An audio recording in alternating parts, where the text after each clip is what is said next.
Hello అండి, welcome to our channel. ఈరోజు నేను మీకు ఫ్లవర్ క్లిప్ తయారు చేసి చూపిస్తున్నాను. మనం ఇంట్లోనే చాలా ఈజీగా చేసుకోవచ్చు. ఈ వీడియో చివరి దాకా చూడండి.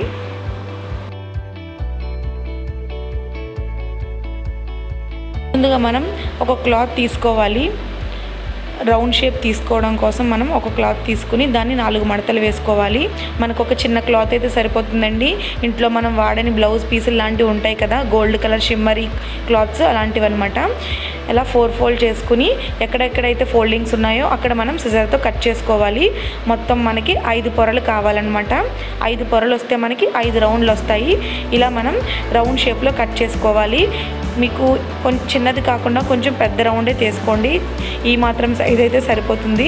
ఈ సైజ్ అయితే మనకి ఫ్లవర్ కొంచెం చూడడానికి అందంగా కొంచెం పెద్దగా వస్తుందన్నమాట.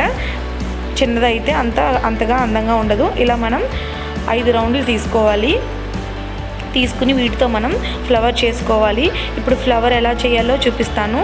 ముందుగా మనం పొరల్ని వాటిని విడదీసుకోవాలి. రౌండ్ షేప్స్ అన్ని తీసుకుని మధ్యలోకి మడత పెట్టుకోవాలి. సమానంగా మడత పెట్టుకోవాలి. ఫోల్డింగ్ అన్నీ కూడా ఎడ్జ్లో ఎగుడు దిగుడుగా వస్తే మనకి ఫ్లవర్ అంత నీట్గా రాదనమాట. ఫినిషింగ్ బాగుండాలంటే మనం అన్నీ కూడా సమానంగా మడత పెట్టుకోవాలి. అంటే అలా ఫోల్డింగ్ పెట్టుకుంటే మనకి ఆనమాలు తెలుస్తుంది అని చెప్పి ఇప్పుడు మనం ఫోల్డింగ్ ఉన్న వైపు లోపలికి పెట్టుకోవాలన్నమాట. జాగ్రత్తగా చూడండి, నేను ఎలా చేస్తున్నానో స్టిచ్చింగ్ అలాగే అలా మనకి ఆ షేప్లో మనం పెట్టుకుని అక్కడ కుట్టు వేసుకోవాలి. సూది దారం 2 పేటల దారం కాకుండా 1 పేట దారం అయితే మనకి ఈజీగా వస్తుంది. నేను ఇక్కడ 2 పేటల దారం వేసాను. లాగేటప్పుడు మనకి కష్టంగా ఉంటుంది. సో మీరు వేసుకునేటప్పుడు ఒక దారమే పెట్టుకోండి. అంటే సింగిల్ పేట అనమాట. అలా పెట్టుకుంటే మనకి ఈజీగా అయిపోతుంది. ఇలా ఈ విధంగా మనకి కుట్టు వేసుకోవాలి అంతా కూడాని. మళ్ళీ ఇప్పుడు కూడా అంతే, సేమ్ అదే వరుసలో వెళ్ళాలి. మళ్ళీ రివర్స్లో ఇటు అటు వేయకుండా మనం ఎటైతే స్టిచ్చింగ్ చేసుకుంటూ వెళ్ళామో అలాగే అదే పొజిషన్లో పెట్టుకుని అన్నీ కూడా స్టిచ్ చేసుకోవాలి. అలా 5 షేపుల వరకు మనం స్టిచ్ చేసుకోవాలన్నమాట.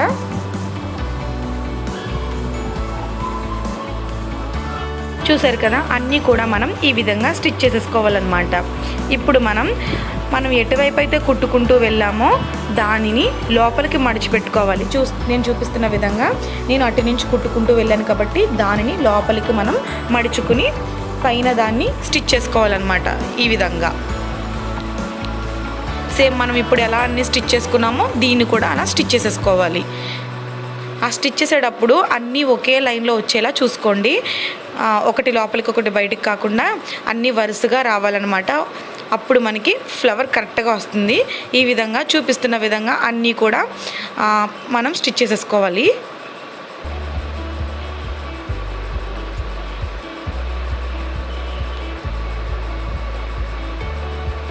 ఇలా మనం స్టిచ్ చేసుకున్నాక మనం దారాలన్నింటినీ సమానంగా పట్టుకోవాలి. ఇదంతా ఒక ఎత్తు అయితే ఇక్కడే అసలైందండి. మనకి ఫ్లవర్ కరెక్ట్గా రావాలంటే మనం లాగడం బట్టే ఉంటుందన్నమాట. ఈ విధంగా మనం చిక్కులు ఏమైనా ఉంటే అటు కూడా క్లియర్ చేసుకోవాలి. ఇప్పుడు మనం సూది పెట్టుకున్న దారం ఉంది కదా, ఎటువైపు అయితే కుట్టుకున్నామో సూది ఉన్న దారాన్ని పట్టుకుని మనం లాగాలి. లాగితే మనకి ఫ్లవర్ కరెక్ట్గా వస్తుంది. ఫస్ట్ చూడడానికి పిచ్చి పిచ్చిగా వచ్చినా కానీ మనకి తర్వాత మనం రేఖలన్నీ సర్దితే ఫ్లవర్ కరెక్ట్గా వస్తుందన్నమాట. ఈ విధంగా మనం బాగా గట్టిగా టైట్గా లాక్కుంటే కరెక్ట్గా మనకి ఫ్లవర్ వస్తుంది. ఇది షిమ్మరీ క్లాత్ కాబట్టి దారాలు కొంచెం బయటికి వచ్చేయండి. అలా కాకుండా మీరు నెట్తో ట్రై చేశారంటే చాలా అందంగా వస్తుంది. మీరు ట్రై చేసేటప్పుడు నెట్ క్లాత్తో ట్రై చేయండి. ఫినిషింగ్ కూడా బాగుంటుంది. ఈ విధంగా మనకి ఫ్లవర్ అయితే వస్తుందండి. చూసారు కదా ఎంత అందంగా వచ్చిందో ఫ్లవరు. చిన్నపిల్లలకి చాలా బాగుంటుందండి వాళ్ళకి. ఇప్పుడు మనం అక్కడ నాట్ వేసేసుకోవాలి. 3 వేసేసుకోవాలన్నమాట. అప్పుడు మనకి టైట్గా ఉంటుంది ఫ్లవరు. ఒక 2-3 ముళ్ళు అయితే సరిపోతుంది. చూసారు కదా, ఈ విధంగా 3 వేసుకుని మనం సిజర్తో మిగిలిన దారాన్ని కట్ చేసేసుకోవాలన్నమాట. మనం వెనకాల గ్లూ పెట్టుకుని చిన్న అట్ట ముక్క లాంటిది తీసుకోవాలి. బేస్ కోసం అండి పెట్టుకున్నాను. బేస్ కోసం మీరు మనకి ఇంట్లో కార్డ్బోర్డ్స్ ఉంటాయి చూడు, అవైనా పర్లేదన్నమాట. ఈ విధంగా మనం మరొకసారి గ్లూ పెట్టుకుని దాని మీద ఈ టిక్స్ ఉంటాయి కదా ఇంట్లో మనకి, వాటిని పెట్టుకోవాలి. అలా చూపిస్తున్న విధంగా పెట్టుకుని దానికి గ్లూ పైన అంటించుకోవాలి. ఇప్పుడు డెకరేషన్ కోసం చిన్న పర్ల్ లాంటిది పెట్టుకుంటున్నాను నేను. అలా మధ్యలో కొంచెం అందం కోసం పెట్టుకున్నాను. ఈ విధంగా మనకి క్లిప్ అయితే రెడీ అయిపోతుంది. కాసేపు మనం పక్కన పెట్టుకుంటే అది గట్టిగా అవుతుంది కదా. ఫైనల్గా క్లిప్ అయితే ఎలా ఉంటుంది, మనం బయట షాప్లో కొనుక్కునేది ఎలా ఉంటుందో అలాగే ఉంటుంది. దీన్ని మ్యాచింగ్ గౌన్ వేసుకుంటే సూపర్గా ఉంటుంది. ఈ వీడియో అందరికీ నచ్చినట్లయితే లైక్ చేయండి, షేర్ చేయండి, సబ్స్క్రైబ్ చేసుకోండి. Bye bye.